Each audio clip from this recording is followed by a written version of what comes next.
எல்லாருக்கும் நமஸ்காரம். இன்னைக்கு நம்ம ஸ்ரீமன் நாராயணியத்தில் தசகம் 26 பார்க்க போகிறோம். கஜேந்திர மோக்ஷம். அதாவது இதுவும் நாராயணியத்தில் ரொம்ப முக்கியமான ஒரு தசகமாக கருதப்படுறது. கஜேந்திர மோக்ஷம் இந்த கதையெல்லாம் கேட்கறதே ரொம்ப புண்ணியம் அப்படின்னு சொல்லுவா. ஸோ அது மாதிரி இன்னைக்கு நம்ம படிக்க போகிறது கஜேந்திர மோக்ஷம்.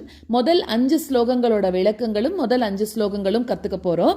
இந்த ராகம் மோக்ஷாப்தி ராகம் அப்படின்ற இதில் நம்ம கற்றுக்க போகிறோம். அதில் முதல் ஸ்லோகத்தில் என்ன சொல்றா அப்படின்னாக்க, இந்திரத்யும்னன் அப்படின்னு ஒரு ராஜா. அவன் யாரு அப்படின்னாக்க பாண்டிய நாடு அதை ஆண்டுருந்த ஒரு ராஜா. அவன் தான் இந்திரத்யும்னன். அவன் யாரு அப்படின்னா ரொம்ப பக்தியோடு இருக்கக்கூடியவன், பெருமாள் கிட்ட ரொம்ப பக்தி காட்டக்கூடியவன்.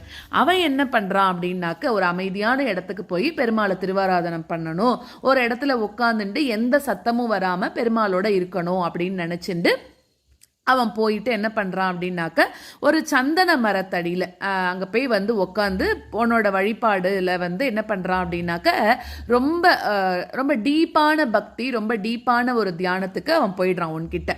அந்த மாதிரி அவன் பக்தியோடு அங்கே இருந்தபோது அப்போ அங்கே யார் வர்றார் அப்படின்னாக்க, அகஸ்தியர் வர்றார். அப்போ அந்த அகஸ்தியர் வரும்போது அவன் என்ன பண்ணுறான், பெருமாளை பற்றின எண்ணத்திலேயே இருக்கிறதுனால, பெருமாளோட அவன் தனிமையில் இருக்கிறதுனால அவன் வந்தது யாரு அப்படிங்கிறத அவன் பார்க்கவே இல்லை. ஸோ பெருமாளை பார்த்துட்டு வந்த அடியாரை விட்டுட்டா அப்படின்னு சொல்றான். எப்பவுமே நம்ம பகவானுக்கு பூஜை பண்ணா கூட பாகவத உபச்சாரம்ங்கிறது எல்லா இடத்துலையுமே இருக்கணும். ஸோ அந்த மாதிரி இவன் என்ன பண்ணிட்டான், இந்த ராஜா பெருமாளோட இருக்கும்போது இந்த அடியாரை மறந்துட்டான் அப்படிங்கிறது ஃபர்ஸ்ட் ஸ்லோகம்.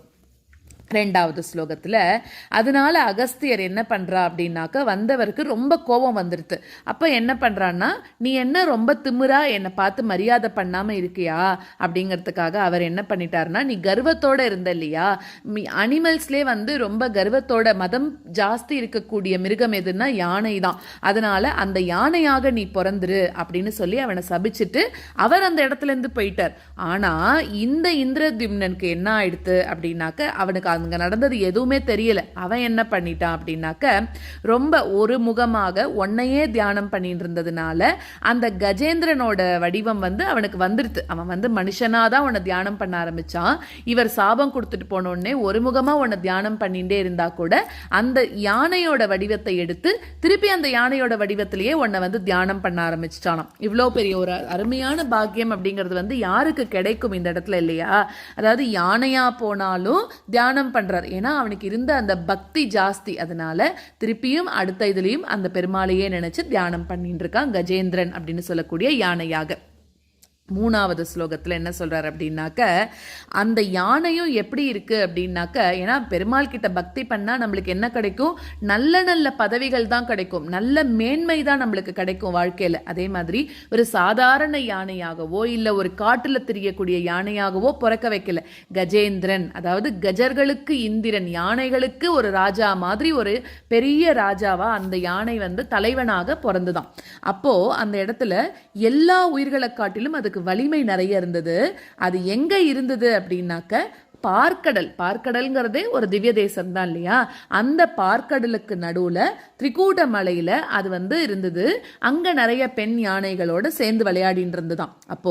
அப்ப பட்டத்திரி என்ன சொல்றாருங்க அப்படின்னா, உன்னோட பக்தர்களுக்கு எங்கதான் மேன்மை கிடைக்காது, அதனாலதான் யானையா பிறந்தா கூட யானைகளுக்கு தலைவனா இருக்கக்கூடிய ஒரு பாக்கியம் இந்த கஜேந்திரனுக்கு கிடைச்சது அப்படின்னு சொல்றா. அது மூணாவது ஸ்லோகம்.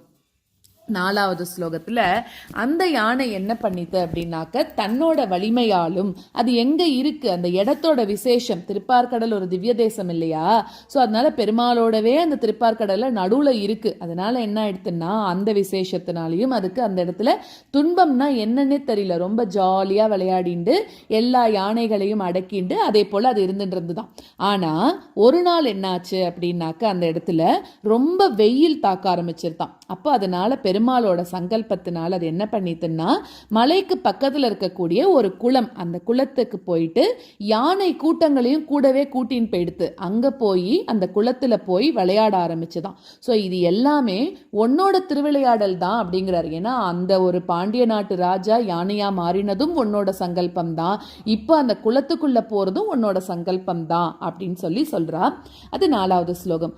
5வது ஸ்லோகத்துல இப்போ என்ன ஆறுது அப்படின்னாக்க ஹூ ஹூ அப்படின்னு சொல்லக்கூடிய ஒரு கந்தர்வன் அவன் வரான். அவன் என்னன்னா தேவலன் அப்படின்னு சொல்லக்கூடிய ஒரு முனிவர், அவரோட சாபத்தினால முதலை ஆயிட்டானாம். ஸோ அந்த முதலையாகி எப்படி அப்படின்னாக்க தேவலன் அப்படின்னா அவர் ஒரு முனிவர். அவர் ஒரு சமயம் என்ன பண்றாருன்னா ஆகாச கங்கையில் நீராட போறார். அப்போ நீராட போகும்போது இந்த தேவலன்ற முனிவர் என்ன பண்றான், எந்த ஆடைகளும் இல்லாம அங்க பெண்களோட சேர்ந்துட்டு அங்க அட்டகாசம் பண்ணிட்டு இருக்கானா அந்த ஆகாச கங்கையில. அப்போ இந்த முனிவர் போகும்போது கூட என்ன ஆகிறது அப்படின்னா, முனிவர் ஸ்நானம் பண்ண போகும்போது அந்த தண்ணிக்கு அடியிலிருந்து இவரோட வஸ்திரத்தெல்லாம் அபகரிச்சுட்டு இருந்தானோ. அப்போ இவருக்கு ரொம்ப கோபம் வந்துடுது. ஆகாச கங்கைங்கிறது எவ்வளோ புனிதமான இடம், இங்கே நீ இதே போலெல்லாம் பண்ணுறதே தப்பு, இதில் என்னோட வஸ்திரத்தை வேற நீ இழுக்கிறியா, அதனால முதலை தான் தண்ணியிலிருந்து மேலே இருக்கிறவாளை இழுக்கும் இல்லையா, அதனால நீ என்ன பண்ணு, முதலையாகவே மாறிப்போ, அந்த குளத்து நீர்லேயே வாழ்ந்து அங்கேயே இருந்துக்கோ அப்படின்னு சொல்லிட்டாராம்.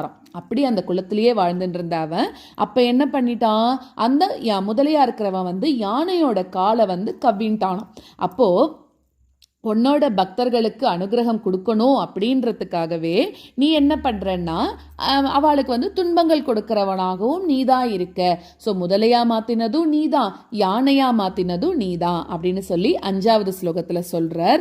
இதோட இன்னைக்கு இருந்துட்டு இந்த 5 ஸ்லோகங்களையும் கத்துன்ட்டு மிச்சம் என்ன ஆச்சு அப்படிங்கறத நாளைக்கு வீடியோல நம்ம பார்க்கலாம். இப்ப நம்ம ஸ்லோகத்துக்குள்ள போலாம். இந்திரத்யும்ன பாண்டிய கண்டாதி ராஜஹ த்வத்பக்தாத்மா சந்தனாத்ரௌ கதாசித் த்வத்சேவாயாம் மக்ன தீராலு லோகே நைவாகஸ்த்யம் பிராப்தம் ஆதித்ய காமம். இந்திரத்யும்னः பாண்டியகண்டாதிராஜः இந்திரத்யும்னः பாண்டியகண்டாதிராஜः त्वद्भक्तात्मा चन्दनाद्रौ कदाचित् त्वद्भक्तात्मा चन्दनाद्रौ कदाचित् त्वत्सेवायां मग्नधीरालुलोके त्वत्सेवायां मग्नधीरालुलोके नैवागस्त्यं प्राप्तमादित्यकामं नैवागस्त्यं प्राप्तमादित्यकामम्. इन्द्रद्युम्नः पाण्ड्यकण्ठादिराजः त्वद्भक्तात्मा चन्दनाद्रौ कदाचित् त्वत्सेवायां मग्नधीरालुलोके नैवागस्त्यं प्राप्तमादित्यकामम्. इन्द्रद्युम्नः पाण्ड्यकण्ठादिराजः त्वद्भक्तात्मा चन्दनाद्रौ कदाचित् त्वत्सेवायां मग्नधीरालुलोके नैवागस्त्यं प्राप्तमादित्यकामम्. कुम्भोद्भूतिः संवृत क्रोधभारः स्तब्धात्मा त्वं हस्तिभूयं भजेति शप्त्वाथैनं प्रत्यगात्सोऽपि लेभे हस्तीन्द्रत्वं त्वत्स्मृति व्यक्तिधन्यम्.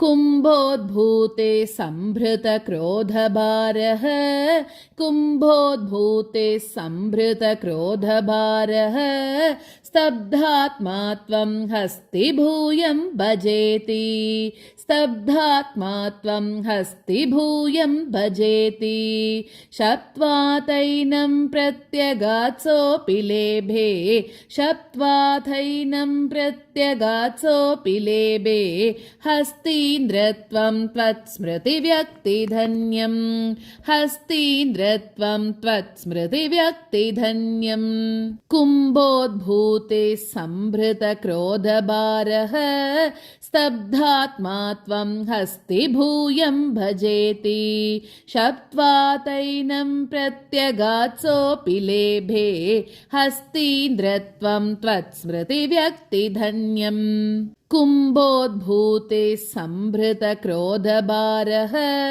स्तब्धात्मा त्वं हस्तिभूयं भजेति शप्त्वा तैनं प्रत्यगात्सोऽपि लेभे हस्तीन्द्रत्वं त्वत्स्मृतिव्यक्तिधन्यम् दुग्धाम्बोधे मध्यभाजि त्रिकूटे क्रीडन् शैले यूथपोयं वशाभिः सर्वान् जन्तून् अत्यवर्तिष्ट शक्त्या त्वद्भक्तानां कुत्र नोत्कर्षलाभः दुग्धाम्बोधे मध्यभाजि त्रिकूटे दुग्धाम्बोधे मध्यभाजि त्रिकूटे क्रीडन् शैले यूथपोयं वशाभिः क्रीडन् शैले यूथपोयं वशाभिः सर्वान् जन्तूनत्यवर्तिष्ट शक्त्या सर्वान् जन्तूनत्यवर्तिष्ट शक्त्या त्वद्भक्तानां कुत्र नोत्कर्षलाभः त्वद्भक्तानां कुत्र नोत्कर्षलाभः दुग्धाम्बोधे मध्यभाजि त्रिकूटे क्रीडन् शैले यूथपोयं वशाभिः सर्वान् जन्तूनत्यवर्तिष्ट शक्त्या त्वद्भक्तानां कुत्र नोत्कर्षलाभः दुग्धाम्बोधे मध्यभाजि त्रिकूटे क्रीडन् शैले यूथपोयं वशाभिः सर्वान् जन्तूनत्यवर्तिष्ट शक्त्या त्वद्भक्तानां कुत्र नोत्कर्षलाभः स्वेन स्तेम्ना दिव्यदेशस्य शक्त्या सोऽयं केदान् अप्रजानन् कदाचित् शैलप्रान्ते घर्मतान्तःसरस्यां यूतैः सार्धं त्वत्प्रनुन्नोभिरेमे स्वेन स्तेम्ना दिव्यदेशस्य शक्त्या स्वेन स्तेम्ना दिव्यदेशस्य शक्त्या सोऽयं केदान् अप्रजानन् कदाचित् सोऽयं केदान् अप्रजानन् कदाचित् शैलप्रान्ते घर्मतान्तःसरस्यां शैलप्रान्ते घर्मतान्तःसरस्यां यूतैः सार्धं त्वत्प्रनुन्नोभिरेमे यूतैः सार्धं त्वत्प्रनुन्नोभिरेमे स्वेन स्तेम्ना दिव्यदेशस्य शक्त्या सोऽयं केदान् अप्रजानन् कदाचित् शैलप्रान्ते घर्मतान्तःसरस्यां यूतैः सार्धं त्वत्प्रनुन्नोभिरेमे स्वेन स्तेम्ना दिव्यदेशस्य शक्त्या सोऽयं केदान् अप्रजानन् कदाचित् शैलप्रान्ते घर्मतान्तःसरस्यां यूतैः सार्धं त्वत्प्रनुन्नोभिरेमे हुहुस्तावत् देवलस्यापि शापात् ग्राहीभूतस्तज्जले वर्तमानः जग्राहैनं हस्तिनं पाददेशे शान्त्यर्थं हि श्रान्तिदोषि स्वकानाम् हुहुस्तावत् देवलस्यापि शापात्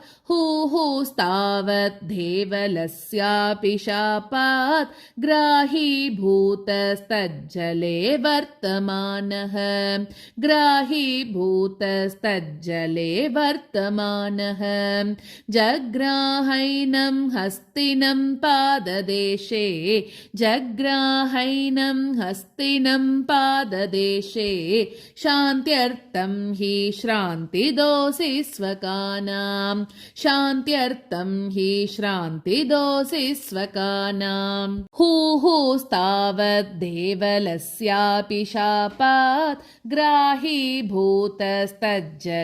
वर्तमानः जग्राहैनं हस्तिनं पाददेशे शान्त्यर्थं हि श्रान्तिदोषि स्वकानाम् हुहुस्तावत् देवलस्यापि शापात् ग्राहीभूतस्तज्जले